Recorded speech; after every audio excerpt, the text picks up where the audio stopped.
Tubahaye ikaze bantu mudukurikiye, tunabifuriza komeza kugira ibihe byiza. Hano murabona dufite abatumirwa babiri, turabakiriye. Turebye ku ruhande rw'iburyo, mwatangira mutwibwira. Murakoze cyane,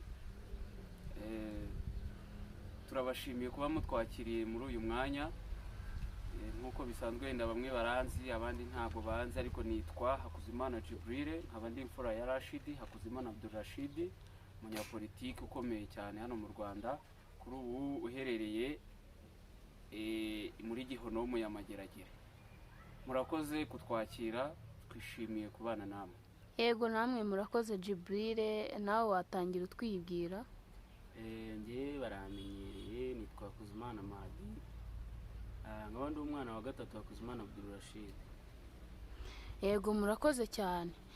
Ku badukurikiye rero, hari ingingo twashakaga ko tuganiraho, ingingo y'urupfu rwa mama cyangwa se mama w'umugore wa Hakuzimana Abdulrashid, ubwo ni madamu we, urupfu rwa mama we.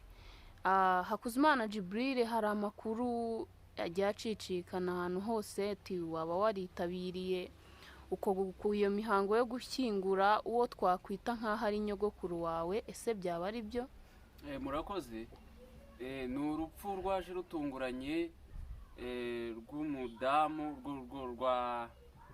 rwa mama w'umudamu wa Hakuzimana Abdulrashid, ubwo ni nyirabukwe wa Rashidi, ubwo akaba ari nyogokuru wacu.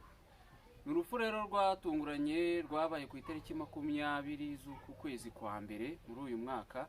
Akaba ari umukecuru witabye Imana rero ku myaka 87 yarashaje. Ayo makuru niyo rwose, akaba yitabye Imana. Yego. Hakuzimana Mahdi, ese waba wabyumvishe? Ese we waba warabashije kuhagera? Ese byaba bimeze bite? Njye narabyumvishe, ariko ntabwo nabashije kwitabira imihango yo gushyingura. Kubera iki utahageze ngo nawe ube washyingura nyogokuru wawe? Hari impamvu nyinshi zituma umuntu nyine, hari impamvu ziba zarabiteye runaka. Yego, turabashimiye. Tunabwira abadukurikiye yuko rwose namwe urumva ni umuryango wa Hakuzimana Abdulrashid, ni umuryango wanyu rwose. Mukomeze kwihangana, ni ibintu bibabaje cyane ko Hakuzimana Abdulrashid atabashije kubona amahirwe yo kuba yashyingura nyirabukwe. Ni ibintu bibabaje cyane. Twibutsa n'abantu ko kubera akarengane Hakuzimana Abdulrashid yagiriwe kuva kera, ni umuntu wagira ngo ni isezerano yasinye. Ntiyigeze ashyingura nyina, ntiyigeze ashyingura se, ntiyigeze ashyingura ndetse na nyina wabo, ubwo n'uvukana na nyina. N'ubu ngubu ntashyinguye nyirabukwe, ndetse hari n'abandi bavandimwe benshi atigeze ashyingura. Ibyo byose bikaba byarabaga ari mu magereza, afunzwe mu bintu bitumvikana, afunzwe adakatiye, ari aho gusa mu maherere. Ntekereza ko hari wagira ngo ni umuvumo yashyizweho, cyangwa ni ikintu kimuriho. Buri gihe abantu biba hafi bakomeye bapfa afunze, kandi ntabashe guhabwa amahirwe yo kubashyingura, ndetse akaba afunze no mu bintu bitumvikana. Yego, hari n'andi makuru agenda avugwa hirya no hino, avugwa yuko na sebukwe nawe atigeze amushyingura, haba nyirabukwe na sebukwe. Na sebukwe ntabwo yigeze amushyingura. Yego. Tugana ku rundi ruhande, Hakuzimana Mahdi, ese twakwibariza, ese uwo twakwita nka nyogokuru wawe, ese mwabanye gute? Wigeze umusura se? Ese mbese ubuzima bwawe nawe muri make bwari bumeze bute? Ntabwo ari ukuvuga ngo twabanye igihe kinini, ni ukumusura nyine, biri aho gusa.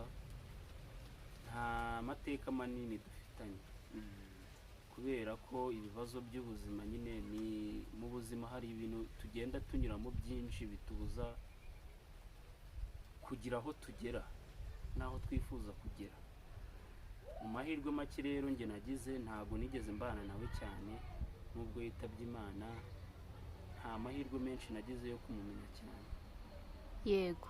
Hakuzimana Djibril, ese weho waba waragize amahirwe yo kubana nawe nk'agahe, cyangwa se hari undi mubano wari udasanzwe wenda wasangiza abanyarwanda waba watubwira? yego murakoze. Nyogokuru wanjye ari we mama wa mama wanjye, akaba ari nawe nyirabukwe wa data, navuga yuko umubano twagiranye udasanzwe, kuko nigeze kubana nawe nk'igihe cy'amezi 5. urumva amezi 5 uri kumwe n'umuntu buri munsi, ariko ni hambere nkiri umwana, urumva hari umubano mugirana cyangwa se hari byinshi mumenyanaho.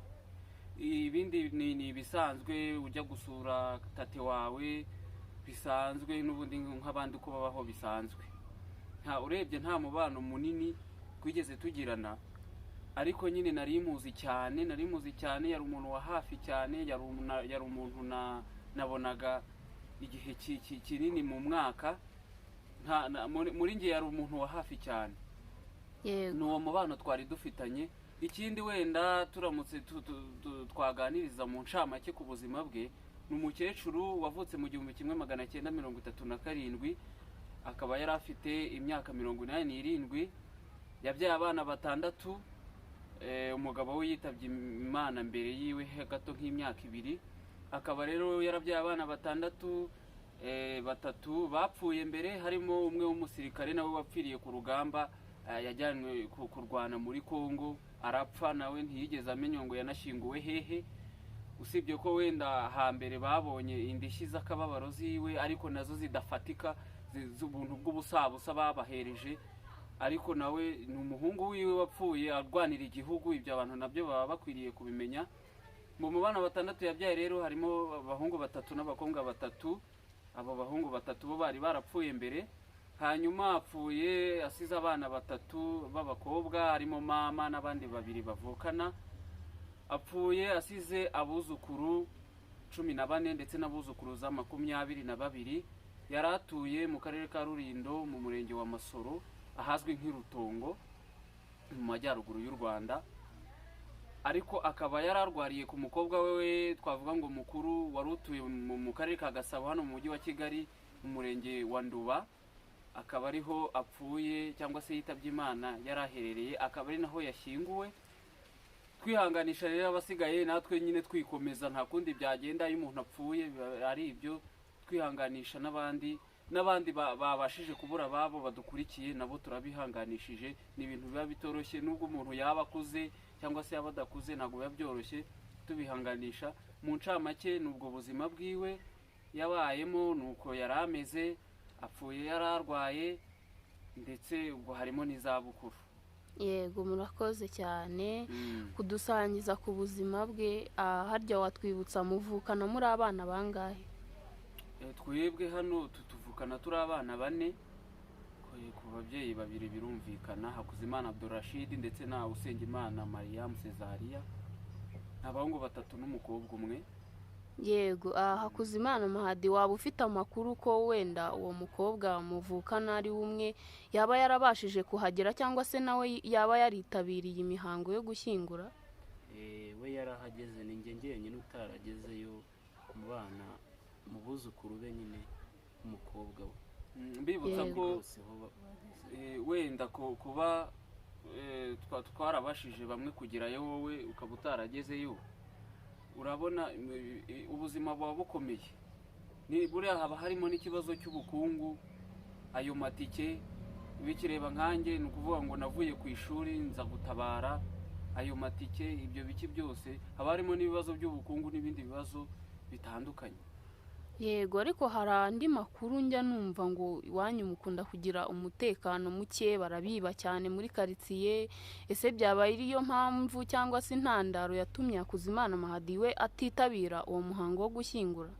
Urumva wenda ibyo nabyo birahari, umutekano muke wo ntiwabura no kutawizera. Ikindi kandi nk'abantu baza aho tuba, wenda ndatekereza niba abantu bibuka wenda Pax TV channel ya John Ntwari Williams yigeze kugaragaza aho tuba, ni ahantu ku muhanda hadafite security, umuntu wese araza akinjira, bashobora kuba baza bakiba. N'utwo duke twari duhari, iburyo umuntu nubwo yagutwara urukweto rumwe kugira ngo ubone urundi biba bikomeye. Rero wenda nayo ni imwe mu mpamvu yatumye wenda tuvuga tuti hagire usigara ahangaha kugira ngo abashe kuba yacunga umutekano. Yego murakoze cyane. Nanone twihanganisha madamu madamu Hakuzimana Abdul Rashid, ariwe mugore we agira w'isezerano, ariwe mugore umwe babanye kuva kera, na n'ubu bakaba bakiri kumwe, na n'ubu akaba ariwe muryango twavuga asigaranye. Tubihanganisha namwe abari badukurikiye, twabamenyeshaga urupfu rw'uwo twakwitwa nk'umuvandimwe wanyu cyangwa se umwana wanyu ku bakuze, ariwe Hakuzimana Abdul Rashid, nyirabukwe yitabye Imana. N'ibyo twagira ngo tubabwire, namwe tubashimira kudusakaza ayo makuru. Murakoze cyane, mukomeze kugira ibihe byiza.